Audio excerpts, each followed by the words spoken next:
Hey, Bailu here. The last standard unit finally receives her awaited guide, and she's actually quite a cool unit all things considered. She doesn't have the powerful cleanse utility many want in a healer, but her defensive capabilities are quite potent, and I have some tricks to maybe make her shine in a secondary role.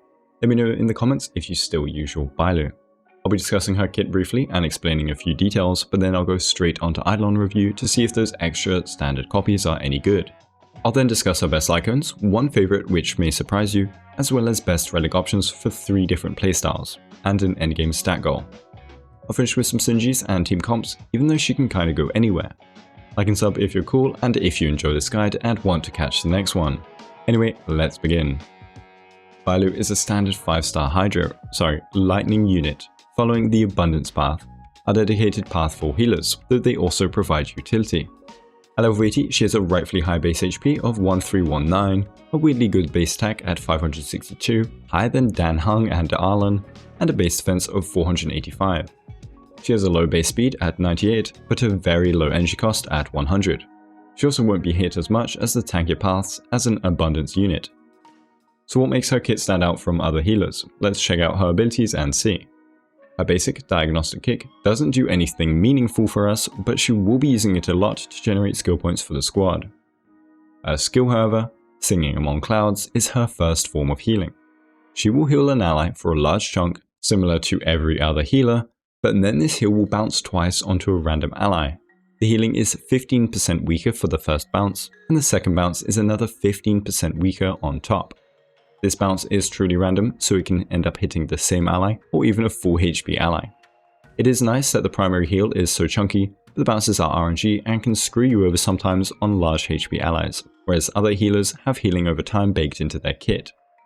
Her ultimate, Felicitous Thunderleap, will heal all allies for a large amount.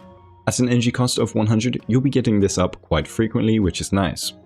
It will also apply the Invigoration buff to all allies for 2 turns, or extend it by 1 turn if an ally already has it. A well-built Bailu can expect around 7k team-wide heals per ultimate. Her talent, Gourd Full of Elixir, is even more healing, and incorporates the Invigoration buff from her ult and technique. When an ally with Invigoration is hit, Bailu will restore that ally's HP by a pretty nice amount. This can happen 2 times before her Trace passives.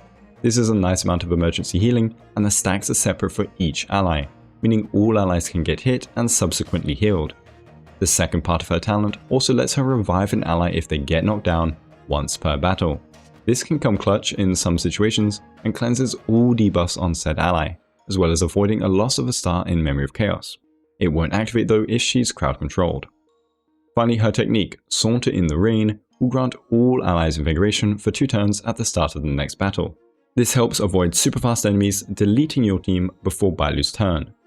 As for Traces, her first passive makes her bounce going wrong actually benefit allies, since they'll gain a defensive stat boost of 10% HP if they were healed at max HP. This also works if you overheal allies too. Her second passive lets Invigoration proc once more per ally, now having 3 emergency heal ticks per ally. The final passive makes allies with Invigoration receive 10% less damage, a very strong defensive boost, solidifying her as a strong healer that will keep your team healthy and tanky. Her trace bonuses grant her 28% HP, 22.5% defense, and 10% effect resistance, all 3 perfect for her. She gets healing scaling, her own tankiness, and effect resistance to resist debuffs and fulfill Broken Kill's passive. Now, are her Eidolons any good? I've had a lot of depressed commenters that need to know. Well, her E1 doesn't seem great. When Invigoration ends on an ally, and if they are at max HP, they'll then regenerate 8 energy. This won't be multiplied by energy regeneration, and 8 energy isn't very meaningful either, since our energy is at multiples of 10 barring Fu Xuan. Furthermore, it's backloaded and doesn't come into play much, especially into AoE. Not a great start. Her second gives herself some outgoing healing boost after using her ultimate, which is actually nice and will count for those following Invigoration procs. Her fourth makes her skill now grant a 10% damage boost on the allies it bounces on up to 3 stacks. Since you won't use school that much, it won't be too massive. When you do need that quick top up, at least your DPS might do a bit more damage. Or the bounces will hit Bailu and you'll get nothing. Her final one grants a second revive per battle. It's better than E6 Japad at least, but nothing game changing. So I believe you can go 3 builds on Bailu. a comfy build, a standard build, and a supersonic build. All these builds should go healing % body, speed boots, HP % orb, and energy or HP % rope. Energy rope brings her to a faster ultimate rotation, but weaker heals of course over the HP % rope. The comfy build would be hitting high effect resistance with the use of the perfect timing light cone, a trace bonus, and the kill set, putting you at already 52%. You need 60% to max out the outgoing healing on perfect timing, and it has a great amount of healing boost, comparable to her 5-star signature. This maximizes effect resistance and HP% with some speed. It means she will rarely get debuffed and can heal large amounts frequently and not miss her revive. You can go pass by 4-piece or hackspace 4-piece as well as broken kill for team utility. As for the standard healer build, it's just maximizing your healing through HP% and speed, and you can still build some F-res of course. You'd use time waits for no one or post-op conversation.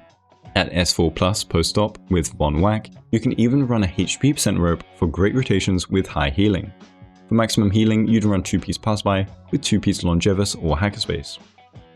The supersonic build is my favorite and brings her into a secondary role that a preservation can't do as well as her, thanks to a certain favorite light cone of mine, and that is skill point generation. She'll be using the multiplication 3-star light cone, which actually has decent base HP, giving her a 1.25 times speed boost to her current speed at any speed due to how advanced forward works.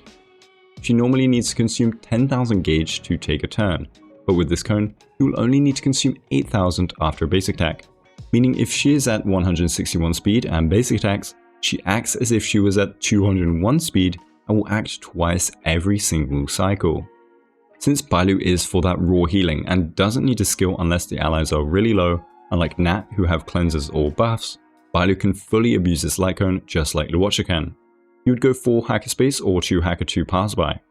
Her being this fast means although it's a 3-star light cone, those extra turns mean overall she's doing as much as her 5-star signature, although it's not as front-loaded in healing.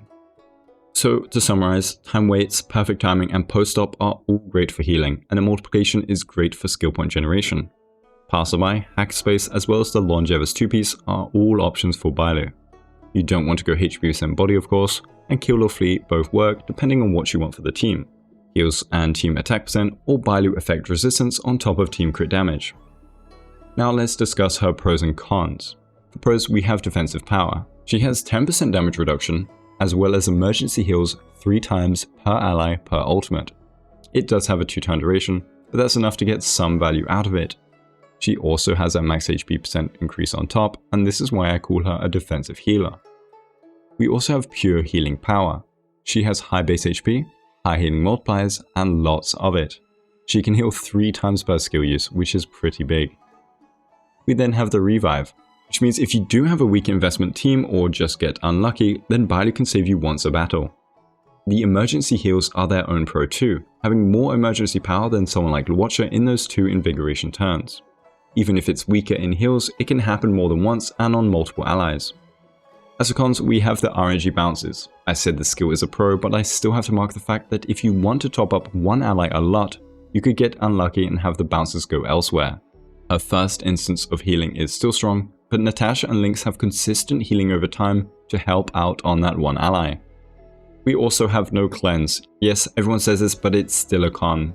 But I actually don't mind this as much as usual, and I'll explain why just after the pros and cons section. We also have fast allies or advanced forward mechanics losing the invigoration buff pretty easily. And finally, her Eidolons do not do much for her, which is a shame for those 50-50 losses.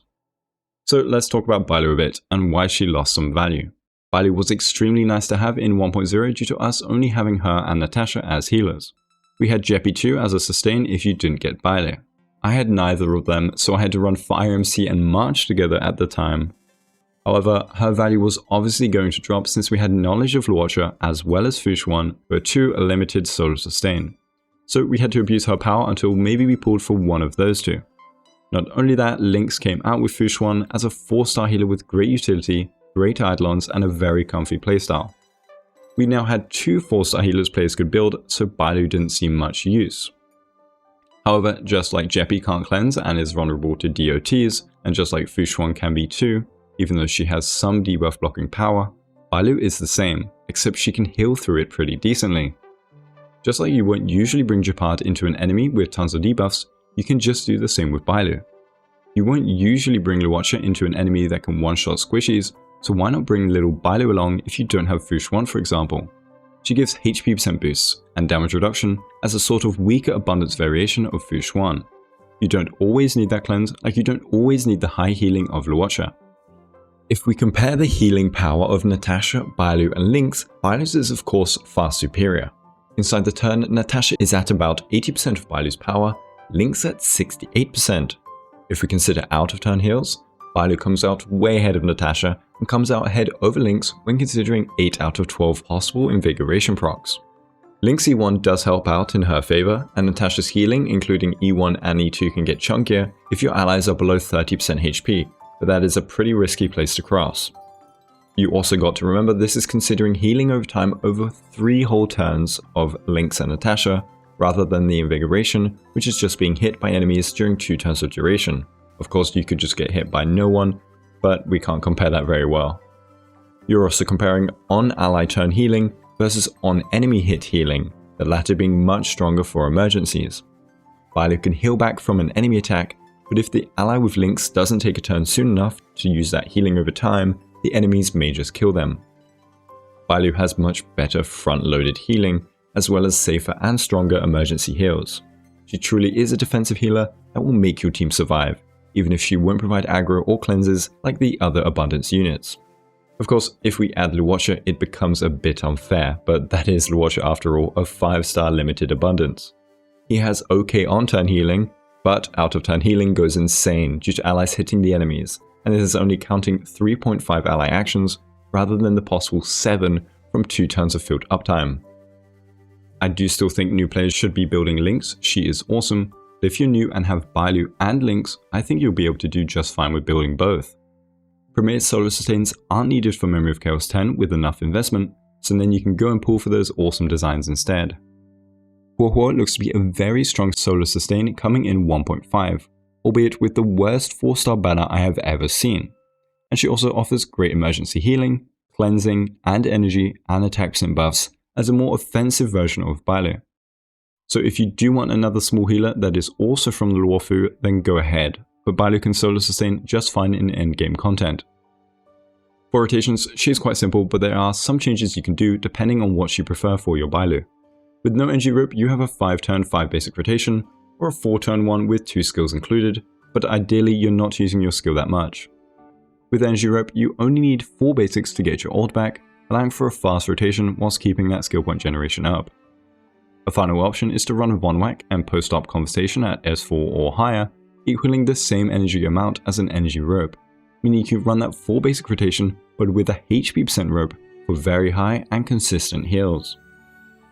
As for Synergies and teams, there isn't much to it since she's a solo sustain, but let's try and spice it up with some minor synergies. I think Blade can benefit from Bailu's high healing power. She also has damage reduction too for when he tanks hits, and a HP % boost if for some reason he is full HP. The emergency heal upon taking hits is also nice for when he does tank those hits to proc his talent. Lynx does offer aggro for him though, so there's that. Then we have Silverwolf's Mono Lightning. She is our only lightning sustain, so if you want to run lightning into more element weaknesses with a Silverwolf, then Bailu is an option. The thing is that Fu Xuan and Lynx also work due to sharing the same element as Silverwolf, meaning the implant chance will remain the same anyway. I think she's great with skill point intensive DPS too, like a Qingshui or Lune, in case you don't have Luocha on that fast multiplication build. For a cheap starter team, you have Qingshui, Asta, Pella and Bailu. I hope that helped any Bailu gamers, and if it did, let me know with a like and sub, and let me know too if you still use your Bailu. Thanks to my awesome YouTube members, thanks for watching and have a good day.